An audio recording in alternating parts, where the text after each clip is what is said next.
আপনারা হয়তো আমার সম্পর্কে একটা কৌতুক শুনেছেন। আমি শিওর আমি নাকি জামাত ইসলামের কাফের শাখার আমির। আমার হেটাররা আমাকে এভাবেই ডাকে মাঝে মাঝে। আগে আওয়ামী লীগ আর বামেরা ডাকতো, এখন বিএনপি ওয়ালারও ডাকে। কিছুটা বিদ্রুপ থাকলেও এটা আমার হেটারদের অসহায়ত্ব এক ধরনের। আগে শুধু আওয়ামী লীগ, বাম আর ইন্ডিয়ার শত্রুতা মোকাবেলা করতে হইতো। এখন শত্রুর তালিকায় যুক্ত হয়েছে ফোনদের আলো, দিল্লি স্টার, আর্মির দুর্বৃত্ত জেনারেলরা, শহীদুল আলমের মতো সুশীল, ডেভিড বার্গম্যানের মতো বিদেশি সাংবাদিক, আর বিএনপির পুরা র্যাঙ্ক অ্যান্ড ফাইল। আলহামদুলিল্লাহ, শত্রুরাই আমার ক্ষমতা বাড়াই দিচ্ছে। আমার শত্রু ভাগ্যকালে ঈর্ষণীয়। শত্রুরা যখন আপনার বয়ানের জবাব দিতে পারে না, তখন সে আপনার এই ক্যারিকেচার বানাইতে চায় অথবা ধ্বংস করতে চায়। তাই পরিষ্কার করে বলি যে আমি তো মুসলমানরা জানেন, আমি বলি আমি বাংলাদেশি হিন্দু। আমি জামাতের লোক না, জামাত করি না, এনসিপিরও কেউ না, এনসিপি করি না, কোনো রাজনৈতিক দলের সদস্য না, কোনো দল, কোনো গোষ্ঠী, কারো কাছে বিবেক বন্ধক দেই নাই। আমি আসছি বামপন্থী রাজনীতি থেকে। বাম রাজনীতির মধ্যে আমার রাজনৈতিক শিক্ষা বাইরে ওঠা। আমি এর ইতিহাস জানি, এর লড়াই জানি, তার সাহস জানি, তার দুর্বলতা জানি, তার ভীরুতা জানি, তার ব্যর্থতা জানি, বিশ্বাসঘাতকতাও জানি। আর ঠিক এই কারণেই আজ আপনাদের কাছে আমার একটা ব্যাখ্যা দেওয়ার দরকার আছে যে একজন আমার মতো মানুষ, যার শিকড় সেকুলার বাম রাজনীতিতে, সে কেন একটা ইসলামপন্থীদের নেতৃত্বাধীন নির্বাচনী জোটকে নির্বাচনে সমর্থন করতেছে। এর উত্তর আদর্শ না, ধর্মও না, এবং এটা কোনো ধান্দাবাজিও না। এর উত্তর হইল জুলাই। প্রশ্নটা হইল, জুলাই বেঁচে থাকবে নাকি জুলাইকে কবর দেওয়া হবে? 12 ফেব্রুয়ারি বাংলাদেশে এমন একটা নির্বাচনের মুখোমুখি, যেটা তার ইতিহাসের সবচেয়ে গুরুত্বপূর্ণ নির্বাচনগুলোর মধ্যে একটা। এটা কোনো রুটিন নির্বাচন না, কোনো দল বনাম দলের লড়াই না। এটা একটা যুগান্তকারী সিদ্ধান্ত নেওয়ার নির্বাচন। এই দেশের ভবিষ্যৎ কোন দিকে যাবে আসলে, সেই সিদ্ধান্ত নেওয়ার নির্বাচন। আমরা আজ এমন সন্ধিক্ষণে দাঁড়ায় আছি, একটা পথ আমাদের পিছনের দিকে নিয়ে যাবে। দুর্নীতি, ফ্যাসিবাদ, চাঁদাবাজি, ধান্দাবাজি, পরিবারতন্ত্র আর অলিগার্কদের সেই পুরানো বন্দোবস্তের শাসনের দিকে। এমন এক অর্থনীতির দিকে যার ভিতরে লুটপাট আর অদক্ষতা ছাড়া আর কিছু নাই। তারা আমাদের নিয়ে যাবে এমন এক রাষ্ট্রের দিকে যার প্রতিষ্ঠানগুলোর উপরে মানুষের আর বিশ্বাস নাই। আপনারা দেখতেছেন না, আই হ্যাভ এ প্ল্যান বলে তাদের আয়ত্তের মধ্যে থাকা বেস্ট মেধাগুলোকে দিয়া যে প্ল্যান জাতির সামনে হাজির করেছে, সব কয়টা ফালতু, 2 পয়সার দাম নাই। যাদের দিয়ে প্ল্যান দেখাইছে, ওরা জিন্দেগিতে একটা কোম্পানির প্ল্যান করে নাই। রাষ্ট্রের জন্য প্ল্যান তো দূর কি বাত, রাষ্ট্রের জন্য প্ল্যান বানাইতে আসছে। শখ কত কুজার হয়েছে, চিত হয়ে শোয়ার শখ। বাঙ্গুল্যান্ডের খুব ইন্টারেস্টিং জিনিস দেখবেন, সব ভালসুনগুলো নিজেদেরকে বহুত তালেবর হিসেবে ভাবছে। এতদিন ধরা খাইতো না, এখন সকাল সন্ধ্যা ধরা খায় আমার কাছে। তাই ফরিদপুরে সোয়াবিন চাষ পায়, দিনাজপুরে আমের এক্সপোর্ট করতে চায়, নীলফামারীতে মেডিকেল কলেজ বানাইতে চায়, কুমিল্লায় ইপিজেড বানাইতে চায়, এবার কে সরকারি হাসপাতালে রোগীর ডায়ালাইসিস করাইতে চায়, কারণ এবার কে সারপ্লাস ক্যাপাসিটি আছে। আর 12,000 কোটি টাকা বাজেট দিয়ে সারা দেশের মানুষকে ফ্যামিলি কার্ড দিতে চায়। এই হইতেছে plan. I have a plan. বাংলার লুথার কিং ও বাংলার লুজার কিং হবে। আর কার্ডের পরে কার্ড, তাও নাকি সব বেস্ট ব্রেন নিয়ে এসব বানাইছে। শুনেছেন, গতকালকে শুনেছিলাম, আজকেও আবার শুনেন, কারণ ওকে ধরিচ্ছি, দাঁড়ান শুনেন। বেশ অনেক মাস ধরে গুরুত্বপূর্ণ সব আপনার বিষয়গুলোতে জনাব তারেক রহমান বড় বড় আপনার টাস্ক ফোর্স টিম তৈরি করেছেন। হেলথ সেক্টর বলেন, এডুকেশন সেক্টর বলেন, এডুকেশনটার সাথে আমি নিজেই অতপ্রতভাবে জড়িত ছিলাম। আরো অনেকগুলো সেক্টরে গুরুত্বপূর্ণ টিমস তৈরি করেছেন পুরো ওয়ার্ল্ড, বাংলাদেশের যারা বেস্ট বিশেষজ্ঞ আছেন তাদেরকে নিয়ে। এই সেক্টরগুলোতে আমরা কিভাবে উন্নয়ন আনতে পারি এবং বিশ্বমাপে কম্পিটিটিভ আমরা হতে পারি, তো সেই জায়গা থেকে উনার বৃহত্তর প্ল্যান আছে। এটা আমি আপনাদেরকে পরিষ্কার জানিয়ে দিচ্ছি, উনার বৃহত্তর প্ল্যান আছে। শুনেছেন তো, টাস্ক ফোর্স করে এই সমস্ত বানাইছে। তারেক রহমান, আপনার এই প্ল্যান তো কোনো মাঝারি সাইজের কর্পোরেটের ইন্টার্নকে দিলে করে দিতে পারতো, এসে ভালোভাবে করে দিতে পারতো, অনেক কম সময় করে দিতে পারতো। এই যদি আপনার বেস্ট ব্র্যান্ডের প্রোডাকশন হয়, তাহলে খবর আছে, আপনারও খবর আছে, দেশেরও খবর আছে। ইশতেহার ঘোষণা করেছে না বিএনপি, এই ইশতেহার যে লিখিছে সেও ফাঁকিবাজ, যাদের দিয়ে লিখাইছে প্রত্যেকটা ফাঁকিবাজ। 2001 সালে বিএনপির ইশতেহার থেকে চোথা মারিছে। সেই একই মনোরেল চালু করবে, বস্তিবাসীদের জন্য আবাসন করবে, কলকারখানায় নিরবিচ্ছিন্ন বিদ্যুৎ সরবরাহ করবে, বেকার ভাতা দিবে, ন্যায়পাল নিয়োগ দিবে। এইসব কিন্তু 2001 সালের ইশতেহারে ছিল, আবার দিচ্ছে। এখন বুঝেছেন তো, এগুলো করবে না। 25 বছর আগে তো কইছিলেন, তারপর তো ক্ষমতায় এসেছিলেন, তাই না? করেন নাই কেন এগুলা? প্রতিশ্রুতি দিছিলেন, করেন নাই কেন? কেউ জিগায় না, উত্তরও দিবে না, উত্তর তার জানাও নাই। এই যে প্রতিশ্রুতি দিচ্ছে, ইশতেহারে নানা কথা লিখছে, এগুলো কিছুই করতে পারবে না, করবেও না। আচ্ছা আসেন আমরা এক্সাম্পল হিসেবে হাঙ্গেরে প্রিন্স ববি হাজ্জাজের আমলনামা দেখি।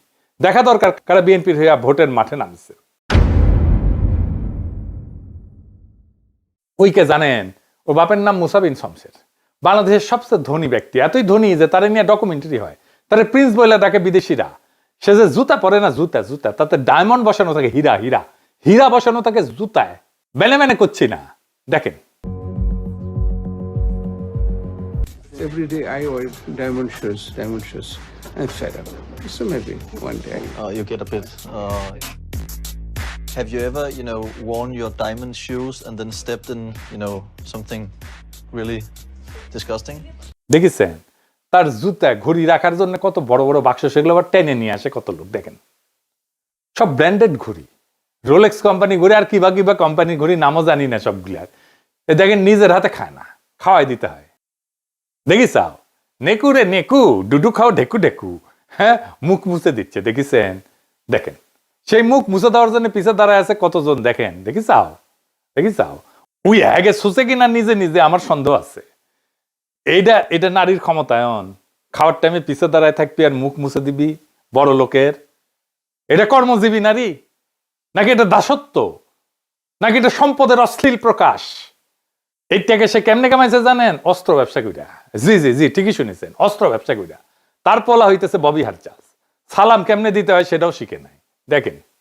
সালকুম ভাই, বছরে সালাম দেয় না, নির্বাচন যখন আসে হায় রে সালাম দিতে দিতে আসসালামু আলাইকুম, এত সময় বলবে কতক্ষণ, খালি কয় চালকুম তাড়াতাড়ি হয়ে যায়। এই সুপার রিচের পোলার কেন রাজনীতি সে খাইছিল? কারণ ওর বোনের বিয়ে দিছে শেখ সেলিমের ছেলের সাথে। এবার বুঝেছেন তো, রসুনের সব এক জায়গায়, বুঝেছেন তো? এইটাই সেই এলিট এস্টাবলিশমেন্ট, সবগুলা কি এক জায়গায় বান্দা। এই সম্পদ রক্ষা করা লাগবি না, তাই রাজনীতি। হাসিনার বিরুদ্ধে রাজনীতি করছে যেন দুঃসময় বেআইরে প্রোটেক্ট করতে পারে। আওয়ামী লীগের রাজনীতিতে তারেক রহমান তো এমনিতে আনতে চায় না, এই যে এগুলোর জন্য আনতে চায়। এই ববি হাজ্জাজের বাসায় আপনি ঢুকতে পারবেন? ঢুকতে দিবে আপনারে? পারবে না। ওই টাকা সেটা এমপি হবি, ওই ধান্দা করিছে, অত সুজা না। টাকা নেন, অসুবিধা নাই, কিন্তু ভোট দিবেন মামুনুল হককে। হ্যাঁ বুঝি চাও, রিক্সা মার্কে খালি সিল মারো রে সিল মারো, রিক্সা মার্কাত সিল মারো।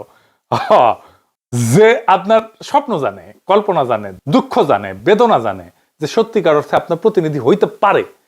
আপনি নিজেই বিবেচনা করেন মুসা বিন শমসেরের ছেলে আপনার প্রতিনিধিত্ব করার যোগ্যতা রাখে কিনা, না মামুনুল হক রাখে?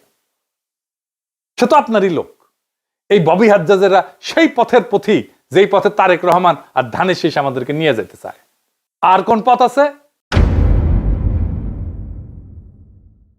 আর একটা পথ আছে, যেই পথ সামনে যায়, ভবিষ্যতের দিকে যায়, জাতিকে ভবিষ্যতের দিকে নিয়ে যায়, একটা নতুন সময়ের দিকে নিয়ে যায়, যেখানে জুলাইয়ের চেতনা বেঁচে থাকে, জুলাই জিন্দা থাকে, এবং জনগণের স্বপ্নের রাষ্ট্রের বদলের দাবি জুলাইয়ের চেতনা বাস্তবায়িত হয়। আজ তো জুলাই নিজেই ঝুঁকিতে আছে, জুলাই বিপ্লব আর জুলাই যোদ্ধারা। আজকে প্রশ্ন, আমরা কি জুলাইকে কবর দেব, না আবার পুরনো ব্যবস্থার কাছে আত্মসমর্পণ করব? নাকি বড় লোক রাজনীতিবিদ, লুটেরা, ব্যবসায়ীর দুর্নীতিগ্রস্ত আমাদের লুটপাট অব্যাহত থাকবে? নির্বাচনের দিন যতই ঘনায় আসতেছে, সব দলই অনেক ভালো ভালো কথা কইছে, তাই না? তাদের বক্তব্যগুলো শুনলে মনে হয় বাহ কি চমৎকার কথা, একই ভাষার কথা। তারা কি করছে, কে বেশি বিপজ্জনক, কে বেশি অযোগ্য, কাকে বিশ্বাস করা যায় না, কে সেই 1971 স্বাধীনতার বিরোধিতা করেছিল, ওরে বাপ রে, এই গানই ফাঁদ। নির্বাচনের আগে ভালো কথা বলা খুবই সহজ। পুরুষ মানুষের কুরকুরে নিয়ে উঠলে বউরে কয় না, দেখিছো কত সুন্দর চাঁদ উঠিছে, উনকে আর কি। ইলেকশন আসলে যত সার্কাস শুরু হয় রাজনৈতিক দলগুলায়, কিন্তু নাগরিকদের কাজ হচ্ছে প্রশ্ন করা। আমাদের কঠিন প্রশ্ন করতে হবে এই রাজনৈতিক দলগুলোতে কারা এই দলগুলোর পেছনে আছে, কোন পরাশক্তি, কোন আন্তর্জাতিক শক্তি, কারা টাকা দেয়, এদের ক্ষমতা আসে কোথায় থেকে, প্রার্থীরা কারা, তাদের রেকর্ড কি, এবং সবচেয়ে গুরুত্বপূর্ণ, তারা আদৌ সংস্কার বাস্তবায়ন করতে পারবে কি না বা করতে চায় কিনা। এই জায়গাটা কথা খুব পরিষ্কার করে বলা দরকার।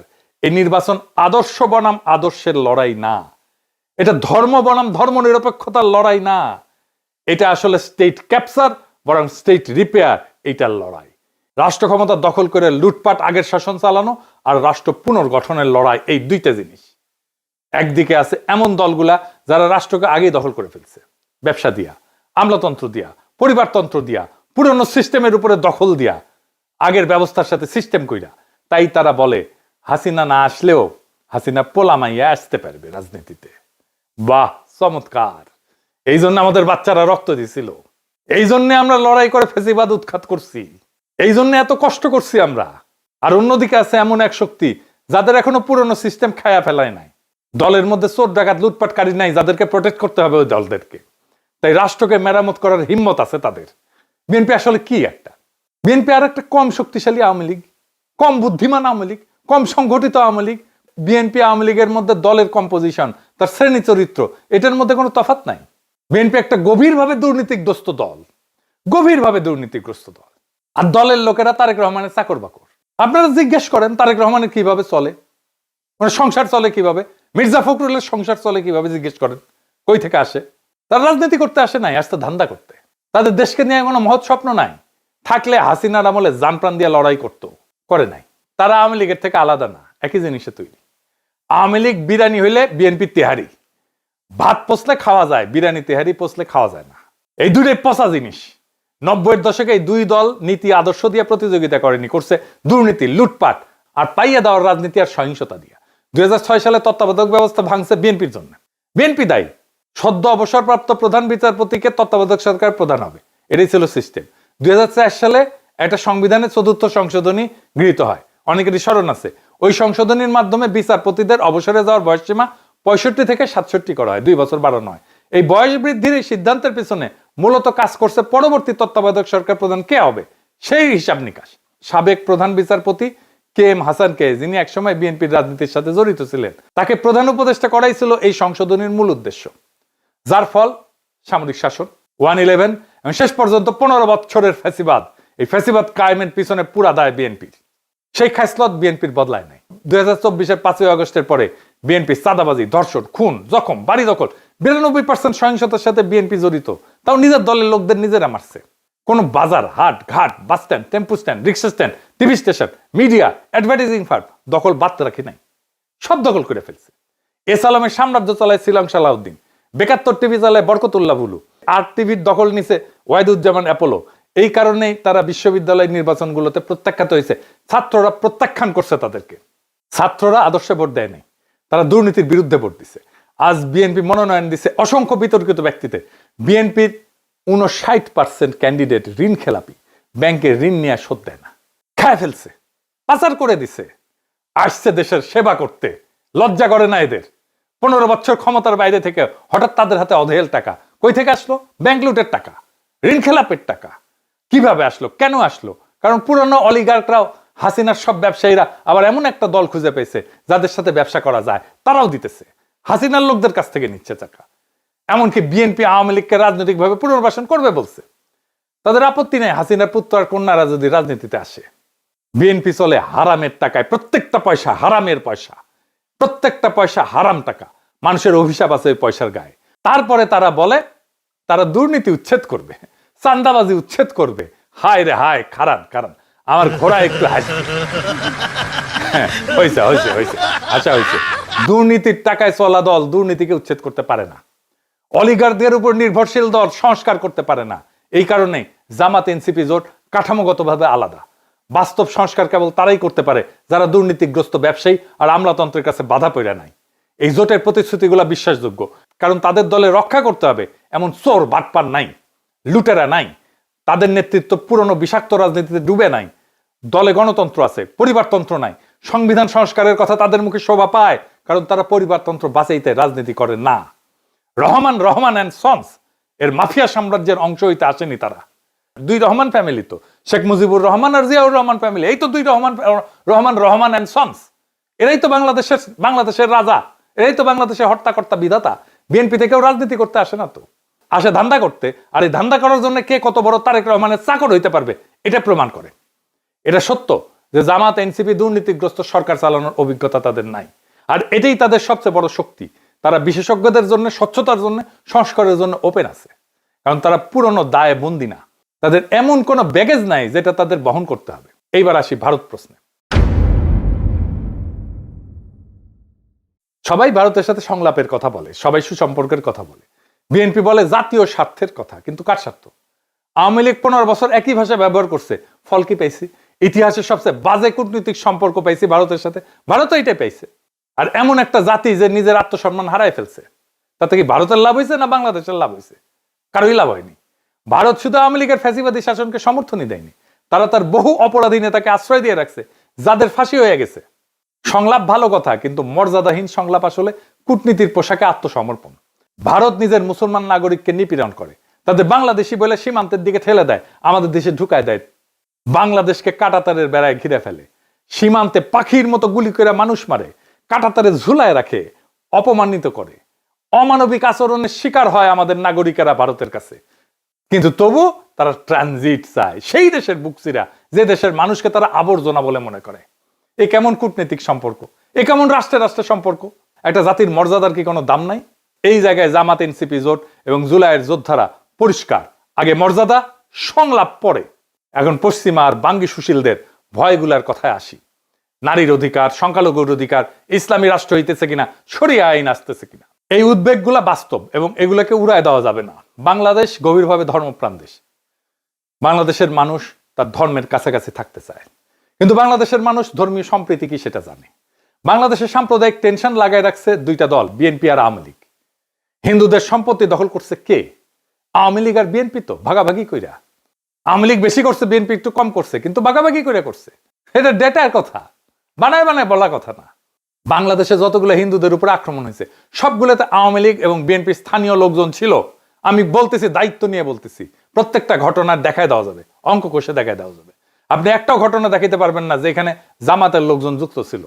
এই আওয়ামী লীগ আর বিএনপির মূল লক্ষ্য হচ্ছে বাংলাদেশের সংখ্যালঘু সম্প্রদায়কে, বিশেষ করে হিন্দু সম্প্রদায়কে নিজের স্বার্থে ব্যবহার করা, নিজের হীন রাজনৈতিক স্বার্থে ব্যবহার করা। দেশে থাকলে ভোটটা তার, ইন্ডিয়া পালাইলে জমিটা তার। এইবার সাধারণ হিন্দু সম্প্রদায় জায়গা মতো ভোট দিয়ে দিবে, সিল মারো রে সিল মারো। এনসিপি জামাত তাদেরকে পূর্ণ মর্যাদায় নাগরিক হিসেবে ট্রিট করবে। তারা সিদ্ধান্ত নিয়ে ফেলছে, ইলেকশনের দিন তাদের বুঝতে পারবেন। এবং এর ফল যেটা হবে, বাংলাদেশের সংখ্যালঘু সম্প্রদায় বাংলাদেশের 55 বছরের ইতিহাসে যেমন আজাদির সুখ পায় নাই, সেই আজাদির সুখ, সেই আজাদির স্বপ্ন তাদের পূরণ হবে। এইটা তারা পাইতে যাইতেছে এই জামাত এনসিপির শাসনে। লিখে রাখতে পারেন, গত 15 বছরের দমন বাংলাদেশের ইসলামী নাম পরিচয় মুছে দেওয়ার চেষ্টা করছিল, পারে নাই। ক্ষোভ বাড়াইছে, ইসলামী পরিচয়ের ঝান্ডার নিচে মানুষ সংগত হয়ে দাঁড়াইছে। যদি এবার মানুষের আকাঙ্ক্ষাকে বাধা দেওয়া হয়, ইসলাম ঠেকানোর নামে, ইসলামী রাষ্ট্র ঠেকানোর নামে গণরায়কে যদি প্রতিফলিত হইতে না দেওয়া হয়, তাহলে বাংলাদেশ একটা দীর্ঘমেয়াদী রক্তাক্ত সংঘাতের দিকে যাবে, যা আমাদের কারোই নিয়ন্ত্রণে থাকবে না। এই নির্বাচন ধর্মীয় আইন চাপানোর জন্য না, এটা এমন একটা জোট গঠনের প্রশ্ন যারা জুলাইয়ের সংস্কার আকাঙ্ক্ষা সম্পন্ন করতে পারে। নারীর অধিকার, সংখ্যালঘুর নিরাপত্তা, সংবিধানের সীমার উপরে কোনো আঘাত সহ্য করা হবে না। পরিষ্কার, প্লেন অ্যান্ড সিম্পল। আমরাই ঢাল হয়ে দাঁড়াবো। আজ আমাদের সামনে সিদ্ধান্ত স্পষ্ট। দল বনাম দল না, স্লোগান বনাম স্লোগান না, বরং দুর্নীতিগ্রস্ত অতীতে ফেরা নাকি জুলাই যা শুরু করছিল তা সম্পন্ন করা, এটাই এখন প্রশ্ন। জুলাই শুধু প্রতিবাদ ছিল না, জুলাই ছিল এক ঘোষণা। দেশের নাগরিক কারো প্রজা না, মর্যাদা দর কষাকষির বিষয় না, ক্ষমতা জনগণের কাছে জবাবদিহি করবে। বাংলাদেশ কোনো পরিবারের জমিদারি না। জুলাইয়ের প্রতি দায়বদ্ধতা, মর্যাদার প্রতি দায়বদ্ধতা, সংস্কারের প্রতি দায়বদ্ধতা, এগুলো কোনো বিমূর্ত ধারণা না। এইগুলা প্রত্যেকটা বাংলাদেশী নাগরিকের আজাদির ভিত্তি। দুর্নীতি থেকে আজাদি, ভয় থেকে আজাদি, পরিবারতন্ত্রের নিগড় থেকে আজাদি, চাঁদাবাজি থেকে আজাদি, অপমান থেকে আজাদি, দেশকে ধান্দার লুটপাটের জায়গা ভাবা এই রাজনীতি থেকে আজাদি। আজাদি মানে ভিক্ষার রাজনীতি না, যে আমাকে কার্ড ধরায় দেবে আর মাসে মাসে খয়রাতি দিবে। আজাদি মানে রাষ্ট্রের কাছে হাত পেতে থাকা না। আজাদি মানে নাগরিক হিসেবে মাথা উঁচু করে দাঁড়ানো। নারী, পুরুষ, সংখ্যালঘু, সংখ্যাগুরু আইনের সামনে সমান। বাংলাদেশের রাষ্ট্রের সামনে, সংবিধানের সামনে সবার অধিকার সমান। নিজের মর্যাদায় নিরাপদ। জুলাইয়ের জন্য, মর্যাদার জন্য, সংস্কারের জন্য, আজাদির জন্য জামাত এনসিপি জোটকে এই নির্বাচনে জিততেই হবে, এর কোনো বিকল্প নাই। ইনকিলাব জিন্দাবাদ, আজাদি জিন্দাবাদ।